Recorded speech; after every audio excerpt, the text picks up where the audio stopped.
Réjouissez-vous avec ceux qui se réjouissent. Pleurez avec ceux qui pleurent. Ayez les mêmes sentiments les uns envers les autres. C'est l'apôtre Paul qui écrit aux Romains. Ayez le même sentiment les uns envers les autres. N'aspirez pas à ce qui est élevé, mais laissez-vous attirer par ce qui est humble. Ne soyez point sages à vos propres yeux, chers amis. Ne rendez à personne le mal pour le mal. Recherchez ce qui est bien devant tous les hommes.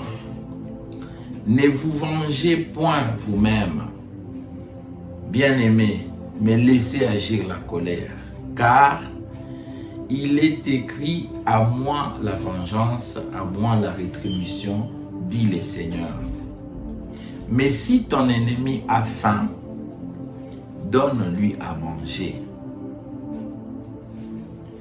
S'il a soif, donne-lui à boire, car en agissant ainsi, ce sont les charbons ardents que tu amasseras sur sa tête. C'est l'apôtre Paul qui écrit. Et nous savons que tout ce qui est écrit a été inspiré par Dieu lui-même. Parce que Jésus a dit aux disciples: allez en Galilée, restez-y jusqu'à ce que l'Esprit de Dieu vienne vers vous. Et l'Esprit vous enseignera toutes choses. C'est par l'Esprit de Dieu que les hommes ont parlé. Poussés par l'Esprit de Dieu, les hommes ont parlé.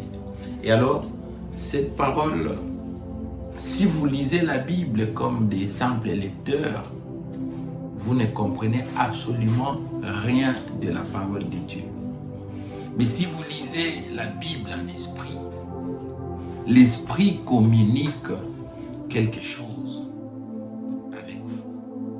Et moi, je vous exhorterai de lire la parole de Dieu en esprit. Ne lisez pas la Bible comme un roman, ne lisez pas la Bible juste pour satisfaire votre curiosité, parce que vous êtes intellectuel, vous voulez juste déguster la beauté de la parole, de la manière dont les auteurs avaient agencé les versets. Eh bien, vous ne comprendrez absolument rien de la parole de Dieu. Mais lorsque vous voulez lire la parole de Dieu, soyez déjà prédisposés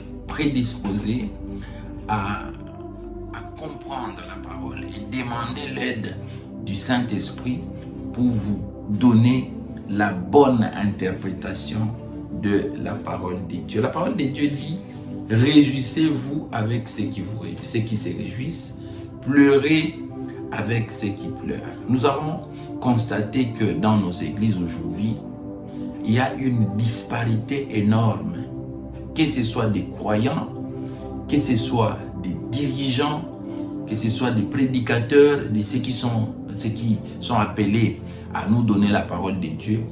Il y a des disparités énormes dans nos églises d'aujourd'hui. Et parfois, les nouveaux-nés ne savent pas à quel sens se vouer, parce que vous entrez à l'église, vous venez comme si vous vouliez parce que vous venez à l'église comme si vous vouliez trouver un hébergement, disons, ou comme si vous vouliez trouver du renfort à votre vie intérieure. Et parfois vous entrez dans des églises où vous êtes complètement déphasé, vous ne savez pas à qui se confier. Et si vraiment les gens savent l'importance ou la vraie définition d'être enfant de Dieu ou de composer l'église de l'Éternel. Pleurez, réjouissez-vous avec ceux qui se réjouissent, pleurez avec ceux qui pleurent. Cela veut dire quoi? Dans l'église, il y a plusieurs catégories de personnes. Il y en a qui sont dans de très bonnes conditions. Il y en a qui sont dans des mauvaises conditions. Mais Paul voudrait dire quoi par ces passages? C'est que la situation de l'autre doit vous intéresser. Vous ne pouvez pas être en train de vous réjouir alors que l'autre est en train de pleurer. Non. Et vous vous appelez corps du Christ, vous vous appelez membre d'une seule église alors que à 2 pas de chez vous, l'autre est en train de pleurer. Pleurer, ce n'est pas seulement perdre un être cher ou être endeuillé. On peut pleurer parce que la situation de la vie est complètement difficile, compliquée. Et on a chassé les enfants de l'école, on n'a pas mangé, on n'a pas payé son loyer, on est chassé à l'école, à l'université. Pleurer, c'est dans plusieurs situations. Et lorsque vous êtes dans une situation difficile, vous êtes en situation de pleurs. Et alors, ceux qui sont en train de se réjouir, si nous appartenons à un seul corps, nous ne pouvons pas être en train de fêter alors que l'autre manque à manger. Ce n'est pas ça la philosophie ou, disons, la vraie, disons, qu'est-ce que je peux dire? Ce n'est pas ça l'esprit même de la pensée de l'apôtre Paul. Si nous sommes appelés Église du Christ, c'est que nous sommes le corps du Christ. Et le corps du Christ, nous avons plusieurs membres, même nous tous, nous sommes appelés à accomplir les mêmes tâches. Les yeux sont là pour regarder, ça aide aux mains de bien toucher, ça aide aux pieds de bien fouler le sol pour qu'on ne puisse pas se heurter, parce que quand l'œil voit, il n'y a pas moyen, vous savez voir quel est l'obstacle, vous savez contourner l'obstacle, vous savez bouger, et tous les membres du corps aident à accomplir, à ce que le corps puisse accomplir les mêmes tâches. Disons, tous les membres du corps, si je peux bien le dire, aident le corps à accomplir les tâches qu'il doit accomplir. Et donc, l'œil ne peut pas dire « moi je ne vais pas regarder » alors que les pieds sont en train de marcher.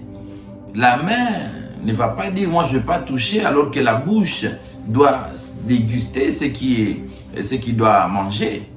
Et donc, nous tous, nous travaillons pour l'édification de l'Église et nous travaillons pour aller de l'avant ensemble. Alors, l'apôtre Paul dit « réjouissez-vous avec ceux qui se réjouissent ». Lorsque l'un est en train de se réjouir, il fête son anniversaire, il fête son diplôme, il fête son mariage, nous devons être ensemble en tant que corps du Christ pour accompagner l'autre, le membre du corps du Christ, pour que nous soyons ensemble dans cette réjouissance. Mais nous ne pouvons pas seulement rester dans la réjouissance. Il y a des fois où les autres sont aussi en train de pleurer. Il ne serait pas bon que nous soyons membres d'une seule église, mais que les autres sont en train de souffrir, qu'il y ait 2 tendances, 2 poids, 2 mesures. Vous voyez, les gens viennent dimanche, comme on a l'habitude de le dire, que c'est seulement les dimanches où les pauvres et les riches s'assoient sur le même banc. Ce n'est pas bon. C'est que vous qui avez des possibilités, ou vous qui êtes dans la réjouissance, et que quelqu'un soit à côté de vous en train de pleurer, ce serait bon de montrer un peu de compassion. Ça serait bon d'assister celui qui est dans les chagrins. Ça serait bon dans l'église d'aujourd'hui que nos prédicateurs nous montrent comment aimer ceux qui sont faibles, comment soutenir ceux qui sont faibles. Ce n'est pas des prédications où nous devons seulement amener nos dîmes, nos offrandes à l'église, mais on se soucie moins de la vie de la communauté. Cette vie de la communauté qui voudrait que les membres de l'église se connaissent. Combien sont des églises aujourd'hui où les membres ne se connaissent même pas? Nous nous rencontrons le dimanche à l'église, mais on ne sait même pas si l'autre habite où, on ne sait pas quel est l'état de sa situation, mais on les voit à l'église qu'il est en train de se battre. On sait voir que quelqu'un est dans des difficultés, mais on fait semblant aujourd'hui. Les dimanches, on vient à l'église, on crie, on danse. On ne sait même pas regarder celui qui est à côté de nous pour apporter un peu de réconfort, un peu de joie, pour essayer de pleurer avec lui. Parce que quand quelqu'un est dans des difficultés et que vous venez lui apporter votre soutien, c'est comme si vous étiez en train de pleurer avec lui. Là, pourquoi ceux qui ont perdu les êtres chers, nous venons avec une petite contribution, juste pour prouver que nous sommes touchés par la situation qui est arrivée à nos frères ou à nos sœurs. C'est une façon de réconforter l'autre pour lui dire que tu n'es pas seul dans cette situation. Nous sommes aussi là avec toi. Mais aujourd'hui, cet amour, cette façon d'approcher l'autre a disparu parce qu'on est en train de nous prêcher que nous venons chercher la bénédiction à l'église et puis après, tout le monde part et chacun va à ses occupations, ce qui n'est pas bon. Et la parole de Dieu dit, ayez les mêmes sentiments les uns envers les autres. Nous sommes dans Romains 12, le verset 16.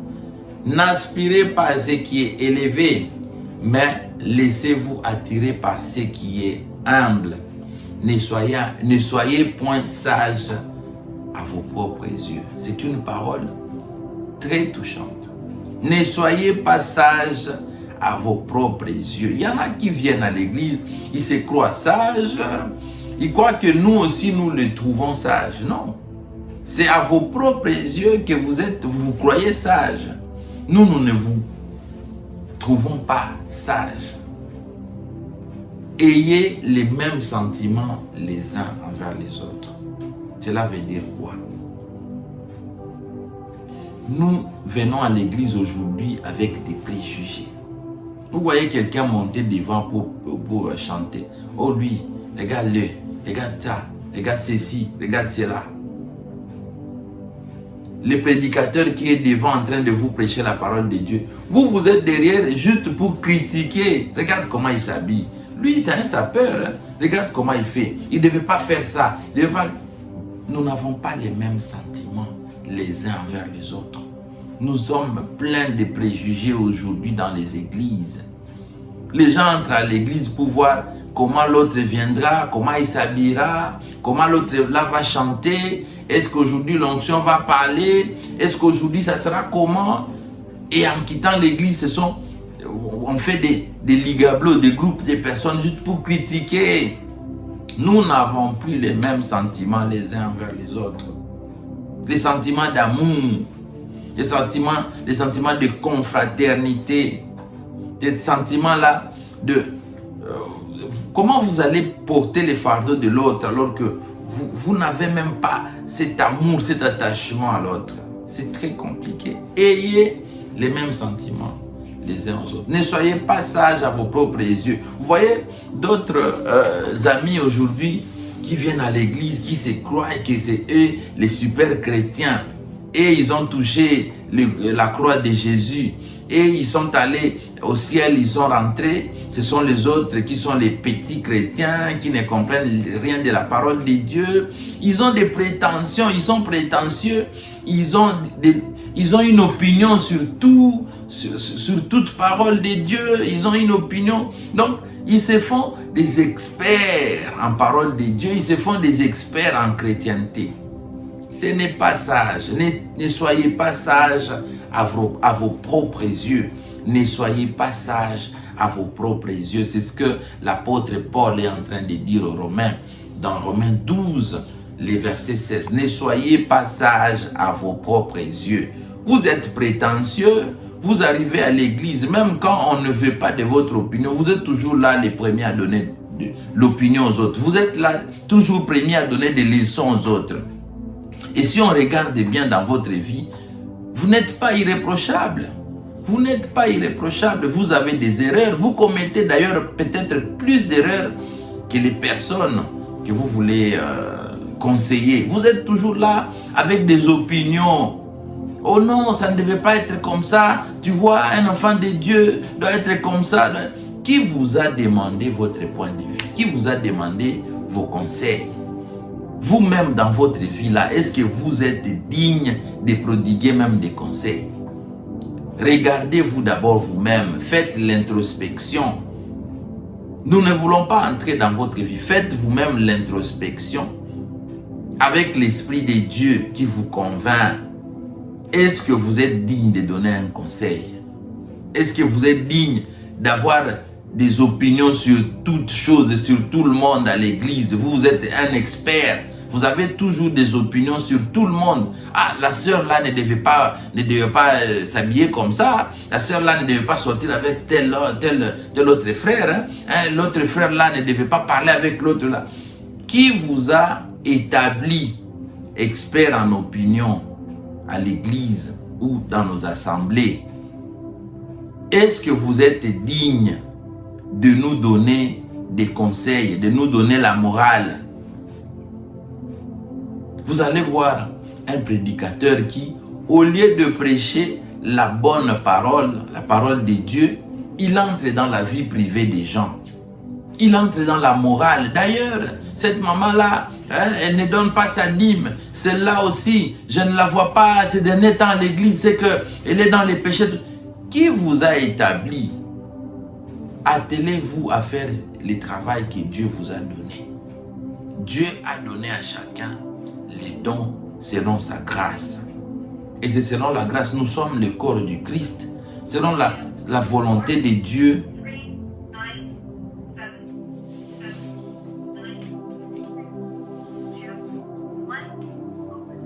Allô chérie?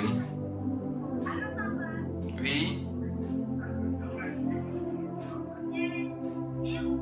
Je suis au bureau.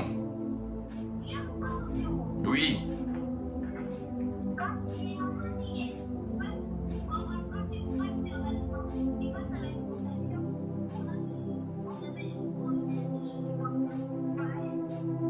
Ça va, j'ai saisi. Je suis en train de faire un direct là.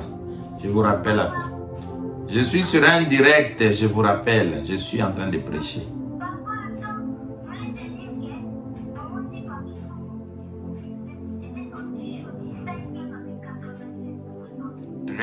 Très bien, bravo, j'arrive. Tu as droit à un cadeau. Tu as droit à un cadeau.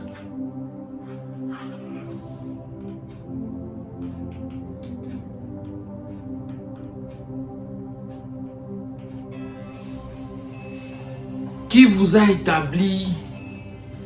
établi les grands conseillers? Qui vous a établi celui qui conseille les autres? Qui vous a établi? Ne soyez pas sage à vos propres yeux, cher ami. Vous croyez que nous vous trouvons super homme? Vous croyez que nous vous trouvons super homme? Vous croyez que nous vous trouvons tellement sage? Non! Nous avons compris que vous êtes sage à vos propres yeux. Et l'apôtre Paul le dit. Ne soyez pas sages à vos propres yeux. Romains 12, le verset 16. In fine, ne soyez pas sages à vos propres yeux. Ne croyez pas que nous vous trouvons sages. Nous savons que vous êtes moins sérieux. D'ailleurs, votre femme en a marre de vous.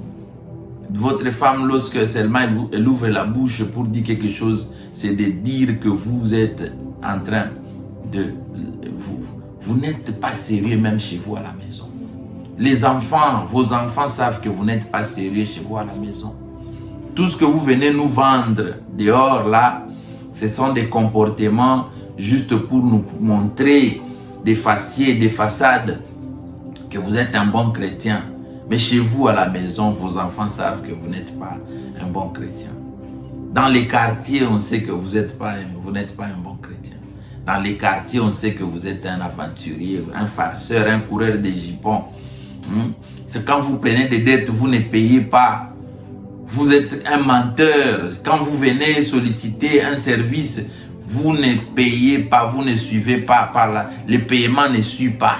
On connaît, on sait comment vous vous comportez. Et vous venez donner toujours la morale aux autres. Oh non, vous ne devriez pas être comme ça. Vous savez, Dieu n'aime pas ça.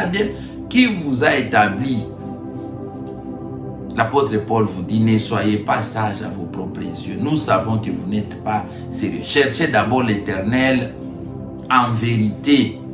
Dans la vérité, cherchez d'abord la face de l'Éternel. Repentez-vous sincèrement.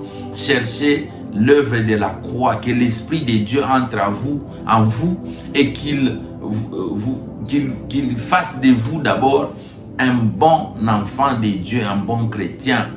Et ayez l'Esprit de Dieu et les œuvres de l'Esprit en vous.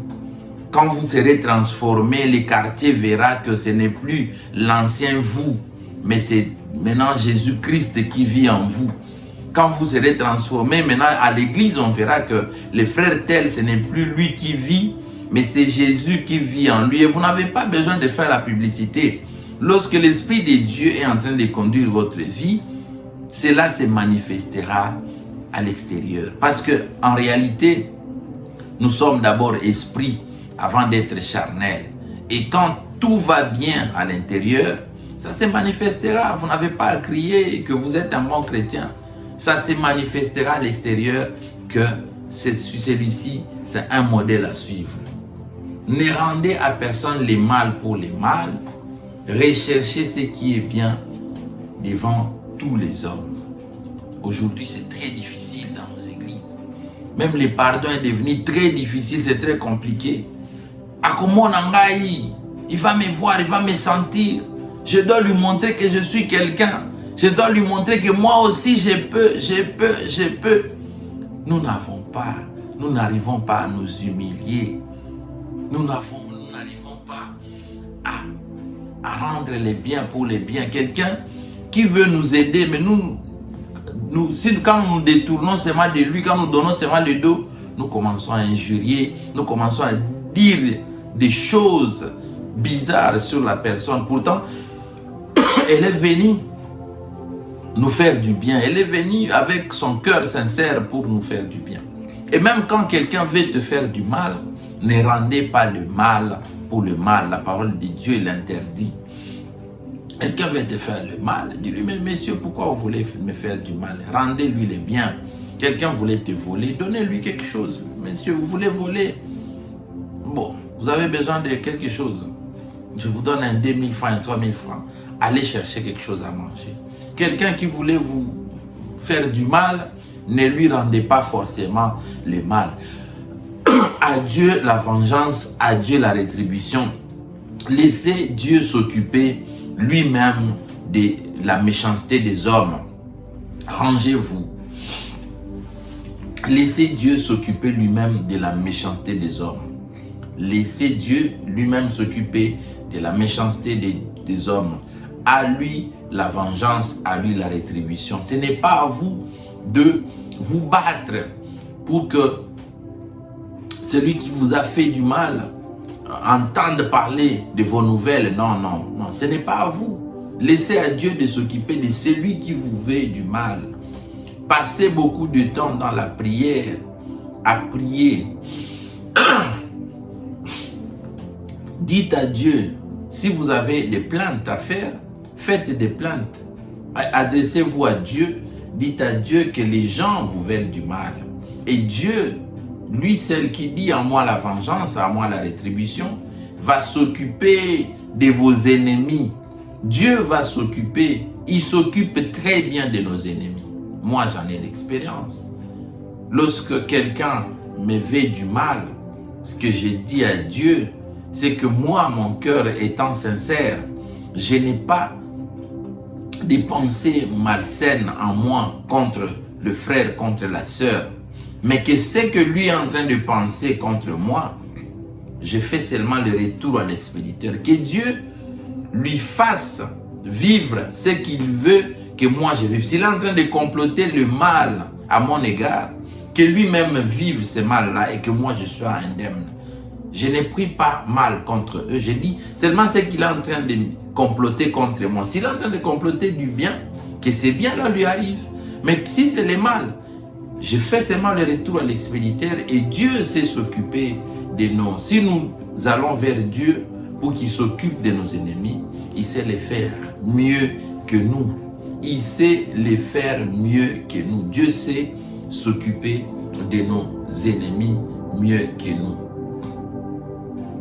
S'il est possible, autant que cela dépende de vous, soyez en paix avec tous les hommes.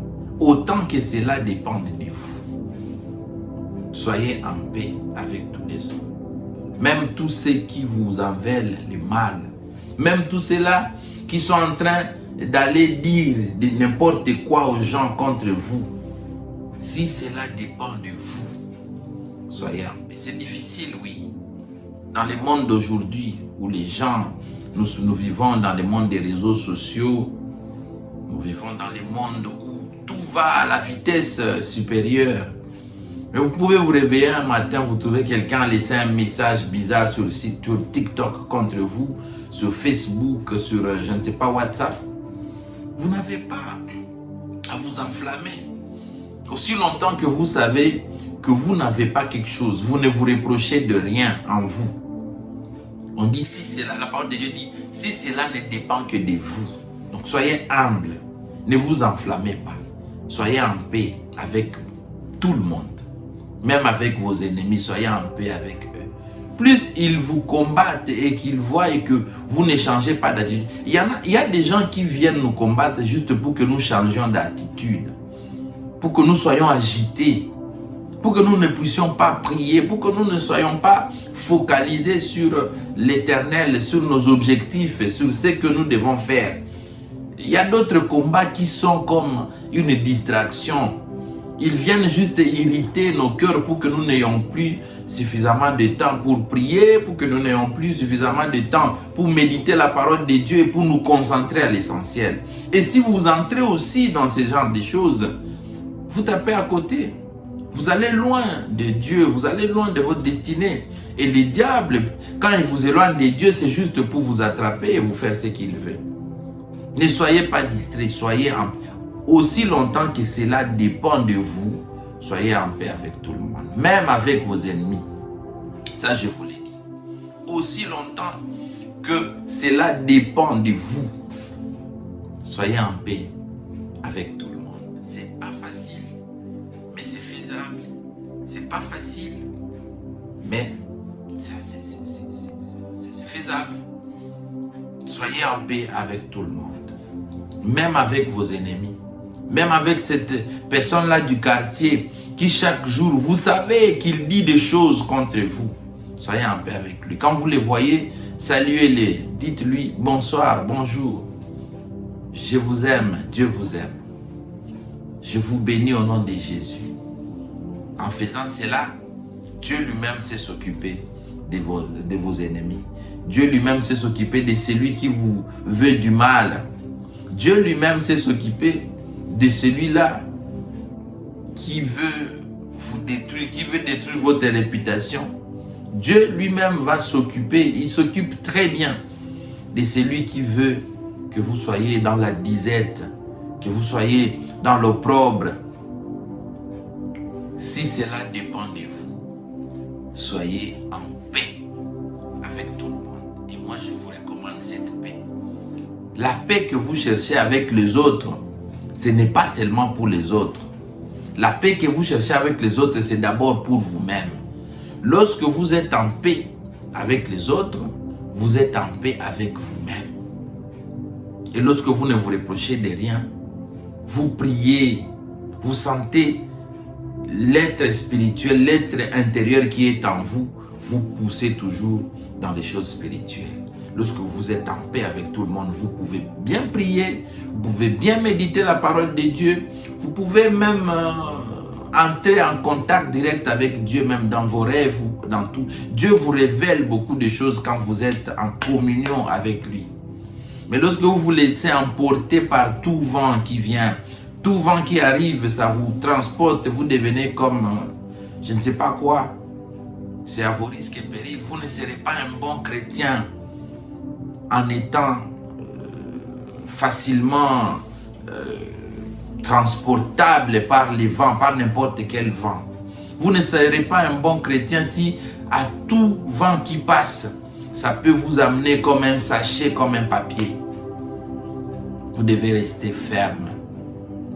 Dieu vous veut ferme. Si cela dépend de vous, soyez en paix avec tout le monde. Si cela ne dépendait que de vous, soyez en paix avec tout le monde. C'est très important. Ne vous vengez point vous-même, bien-aimés. Romains 12, 19. Ne vous vengez point vous-même, bien-aimés, mais laissez agir la colère. Car il est écrit, à moi la vengeance, à moi la rétribution, dit le Seigneur. Ne vous vengez pas. Vous savez que celui qui est à côté de vous veut du mal, mais ne vous vengez pas. Il peut déjà avoir fait du mal, il peut aller raconter des histoires aux gens, il peut même venir vous faire des choses. Ne vous vengez pas. Soyez humble, bas la terre, bas la terre. Soyez calme. Même quand on vient vous provoquer, soyez calme. Un enfant de Dieu, c'est rester calme. Lorsque vous avez l'Esprit de Dieu en vous, vous savez rester calme devant la tentation, devant la méchanceté des gens, devant les ennemis. Vous savez rester calme. Et vous savez que votre arme suprême, c'est la prière. Allez devant Dieu, allez accuser maintenant tous ceux-là qui vous en veulent du mal, tous ceux-là qui veulent vous voir périr. Allez devant Dieu et utilisez Marc 11, le verset 24. Dieu agira. Une prière puissante est toujours accompagnée d'une bonne solution. Une prière puissante est toujours accompagnée d'une réponse. Qu'elle tarde, qu'elle soit imminente, mais elle arrivera. Soyez certains, gardez la foi. Ne vous battez pas, ne vous vengez pas. N'allez pas dans ces pièges-là, n'allez pas sur ces terrains-là, c'est un piège. Lorsqu'on vous provoque, peut-être on veut que vous réagissiez. Nous avons combien d'histoires où les gens ont été juste tentés pour qu'on les amène loin de Dieu. Plusieurs personnes, lorsque le diable ne sait pas te tenter directement parce que ta relation avec Dieu est tellement serrée, tellement collée, il vient juste, il envoie quelqu'un venir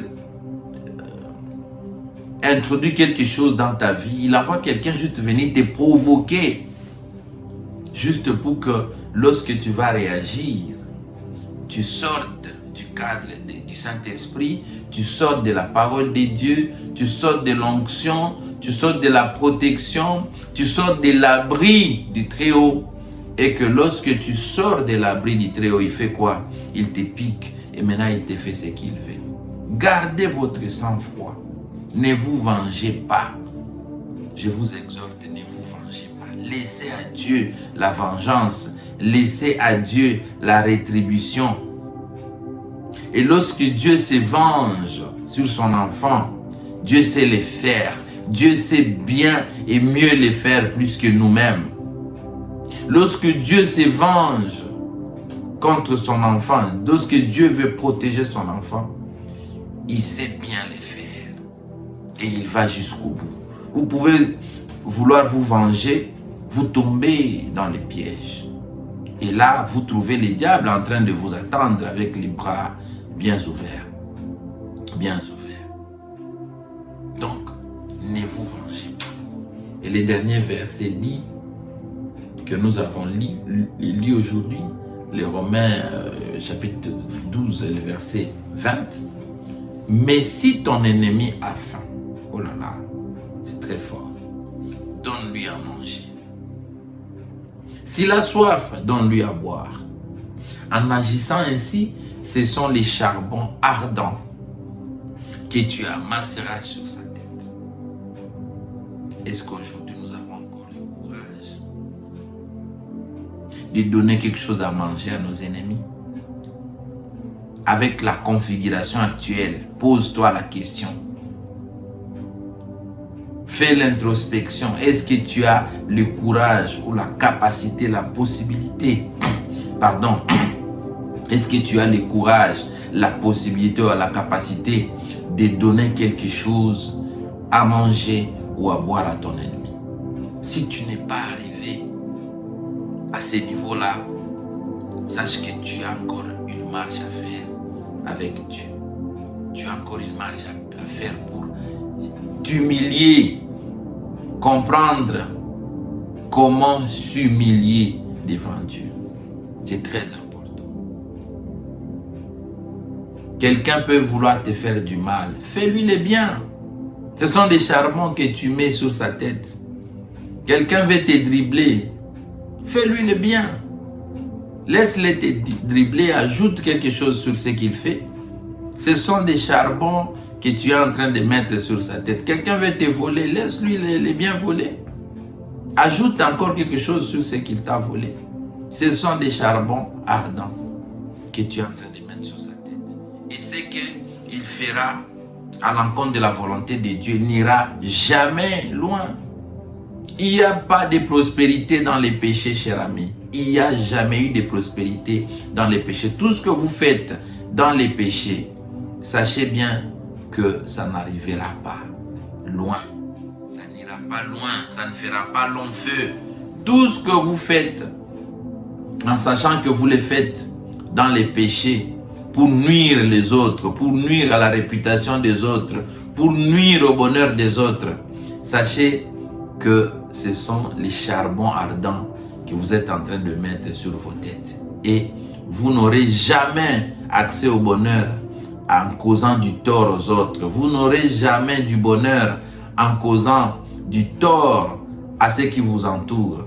Cherchez la paix avec tout le monde et la sanctification, sans laquelle personne ne verra le Seigneur. Donc, vos ennemis, que vos ennemis ne vous effrayent pas. Si quelqu'un se déclare ton ennemi, laisse-le. S'il a besoin de quelque chose, donne-lui. S'il a besoin d'un service, rends-lui le service. Et Dieu lui-même s'occupera de lui. En faisant cela, la parole de Dieu dit, ce sont des charbons ardents que vous mettez sur sa tête. Et à tout moment, Dieu s'occupera très bien de lui. Et vous aurez de ces nouvelles. Vous entendrez de ces nouvelles. Lorsque quelqu'un vous veut du mal, ne lui retourne pas le mal. Laisse à Dieu de lui faire ce qu'il doit faire. Dieu sait ce qu'il fait. Dieu sait ce qu'il doit faire. Et lorsque Dieu agit, lui, il n'accomplit pas en partie, il accomplit complètement, il finit l'histoire, il finit la chose. Donc, restons dans la pratique de la parole de Dieu. Soyons sérieux avec Dieu. Comprenons comment fonctionne notre Dieu. Dieu n'aime pas l'hypocrisie. Notre Dieu n'aime pas les voyeurismes. Vous venez à l'église pour qu'on vous voie, que vous êtes en jolie veste, vous êtes en joli pagne, que vous savez crier lorsqu'on prie. C'est vous qui criez. Vous savez entrer en transe. Ce n'est pas ce qui est important. L'important, c'est ce qui est là-bas. Est-ce que vous êtes sincère avec Dieu? Est-ce que vous faites une bonne marche avec votre Dieu? Est-ce que vous marchez dans la vérité avec Dieu? C'est ce qui est important pour Dieu. Parce que si vous voulez nous duper, nous les hommes, lorsque Dieu s'occupera de vous, on saura que vous n'étiez jamais en phase avec Dieu. Si vous voulez nous prouver, nous émerveiller, nous les hommes, que l'on dise que vous êtes super, vous êtes supérieur.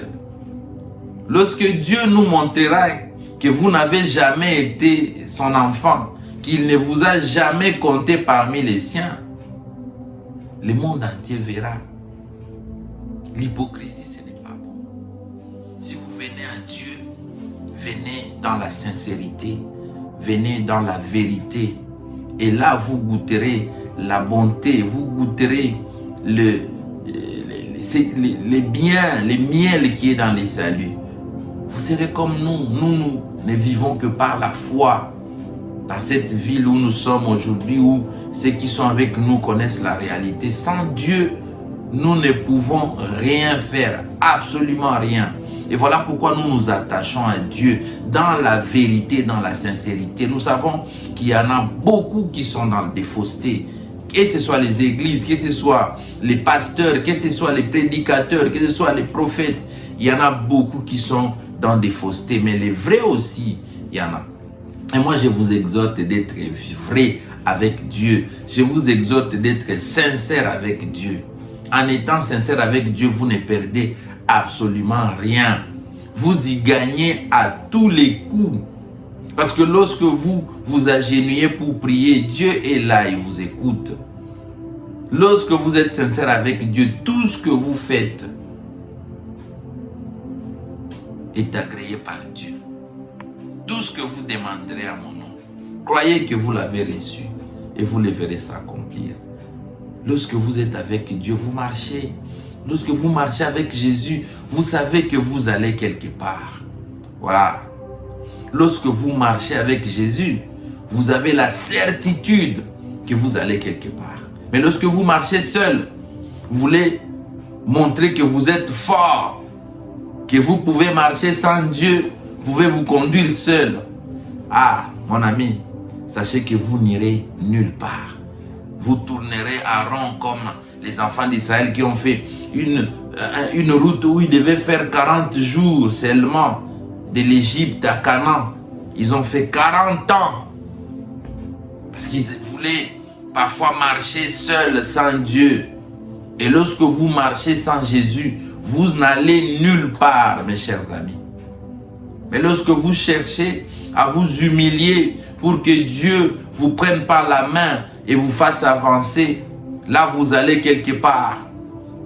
Là vous allez quelque part, même les yeux fermés, quand vous vous laissez conduire par Dieu, quand vous vous laissez diriger par l'Esprit de Dieu, vous allez quelque part, même en fermant les yeux, vous avez la foi, vous avez la certitude que celui qui est en train de vous amener, vous amène quelque part, vous amène vers votre destinée glorieuse. Et c'est ce qui est important, chers amis.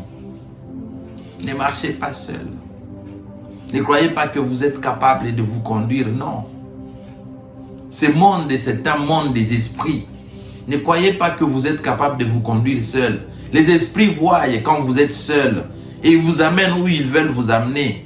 Voilà pourquoi vous tombez dans la débauche, vous tombez dans l'ivrognerie, vous tombez dans les vols, parce que vous voulez vous conduire seul. Mais lorsque vous laissez l'Esprit de Dieu vous conduire, vous vous laissez, vous vous abandonnez à Dieu, acceptez, c'est difficile, oui, parce qu'il vous dira, ne buvez pas, ne courez pas derrière les filles, ne faites pas ceci, ne volez pas, ne faites pas cela. Pour vous, c'est un peu difficile, mais faites totalement confiance en Dieu. Faites confiance à Dieu, faites totalement confiance à Dieu. Vous verrez que au début, ça sera un peu difficile, mais avec le temps, vous allez voir que c'est encore mieux, 10 fois, 100 fois, 1000 fois Dieu, de marcher les yeux fermés, 1000 fois mieux de marcher les yeux fermés avec Dieu que une fois marcher seul, les yeux ouverts, sans Dieu. 1000 fois mieux de marcher les yeux fermés avec Dieu. Parce que Dieu nous amène toujours quelque part. Il nous amène vers notre destinée glorieuse. Il nous ouvre les yeux spirituels pour que nous voyions quel est notre combat et comment nous devons canaliser la prière, comment nous devons prier, comment nous devons nous lever dans la prière et détruire les œuvres de la chair pour arriver à la destinée glorieuse. Dieu sait nous ouvrir les yeux. Mais lorsque nous marchons seuls, lorsque nous voulons nous conduire seuls, nous voulons être les plus forts, seuls, oh, nous n'allons nulle part. Nous ne faisons absolument rien. Nous tournons en rond. Même quand nous croyons que nous allons quelque part, en réalité, nous tournons en rond. Même quand on vous donne 100 000 $, seul, vous allez voir cet argent finir. Vous n'avez rien fait de bien. C'est comme une poche trouée. Vous faites ceci, ça ne tient pas. Vous faites cela, ça ne tient pas. Vous faites ceci. Vous croyez que vous êtes en train d'avancer. Et en réalité, lorsque les 100 000 finissent entre vos mains, disparaissent entre vos mains, vous faites les bilans, vous trouvez que vous n'avez absolument rien gagné de cet argent. Mais un vrai enfant de Dieu, avec 1000 $ ou 2000 $, il sait vous donner un bilan positif. Il vous dira, j'ai fait ceci. Parce que l'Esprit de Dieu qui est en lui n'acceptera pas qu'il fasse des échecs, qu'il échoue. Jamais. Faites confiance en Dieu. Marchez avec Dieu. Faites confiance même en fermant les yeux. Donnez votre vie à Jésus. Acceptez-le comme votre Sauveur et votre Seigneur. Et vous verrez ce que Dieu fera de vous. Vous n'avez jamais rien vu de pareil. Vous allez voir votre vie transformée. Vous irez vers votre destinée glorieuse. Votre étoile pourra briller si vous marchez avec Jésus. Mais si vous marchez seul, sachez vous-même à quoi vous attendre. Je vous bénis encore. Et je crois que cette courte parole aura un effet positif dans votre vie. Et que Dieu vous bénisse. Ayez le temps de lire la parole de Dieu. Ayez le temps de méditer la parole de Dieu. Un bon enfant de Dieu, en dehors de la prière, il médite la parole de Dieu. C'est notre nourriture spirituelle. Et sans cette nourriture-là, nous sommes faibles. Nous n'arrivons pas à bien marcher dans la spiritualité. Lisons la parole de Dieu. Avec beaucoup de prières, ça va vous aider à aller de l'avant. Et vous pouvez... N'importe quelle embuscade du diable, vous pouvez facilement sortir avec une parole. Jésus a vaincu les diables. Lorsqu'il a été tenté, il a vaincu les diables, pas par la prière, pas parler au nom de Jésus, non. C'est pas, il est écrit. C'est pas la parole de Dieu. Il répondait au diable, c'est ma part, il est écrit. La connaissance de la parole est très importante, chers amis. Je vous exhorte alors à pratiquer la vérité, à vous abandonner complètement entre les mains du Seigneur, à ne faire confiance qu'à Dieu, à abandonner les chemins de la vengeance, à ne plus combattre vous-même, mais à faire complètement confiance à Dieu. Et Dieu marchera avec vous. Dieu fera des prouesses, de grandes choses avec vous. C'est là au nom de Jésus, j'ai ainsi prié avec action de grâce. Je vous bénis. Seigneur Dieu, cette parole est la tienne. Cher Saint-Esprit, merci pour cette parole. Fais en sorte que cette parole entre dans la vie de celui qui va écouter ces messages de bout en bout. Celui qui va se donner la peine d'écouter ces messages du début à la fin. Seigneur, ne les laisse pas seuls. Marche avec tes enfants. Combat à notre place. À toi la vengeance, à toi la rétribution. Ne nous laisse pas combattre seuls. Cher Saint-Esprit, cher Dieu, Jésus-Christ, viens marcher avec nous. Envoie les anges qu'ils combattent à notre place.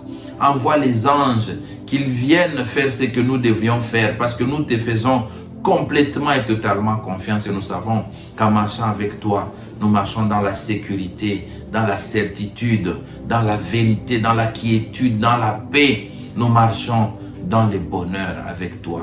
Oui, le bonheur et la grâce nous accompagneront tous les jours de notre vie et nous habiterons dans la maison de l'Éternel. Nous laissons entre tes saintes mains. Que les anges nous prennent par les mains, comme le dit Psaume 91, pour que nous ne puissions pas nous heurter, que nous marchions selon ta volonté, Jésus. Merci parce que tu es avec nous. Merci parce que tu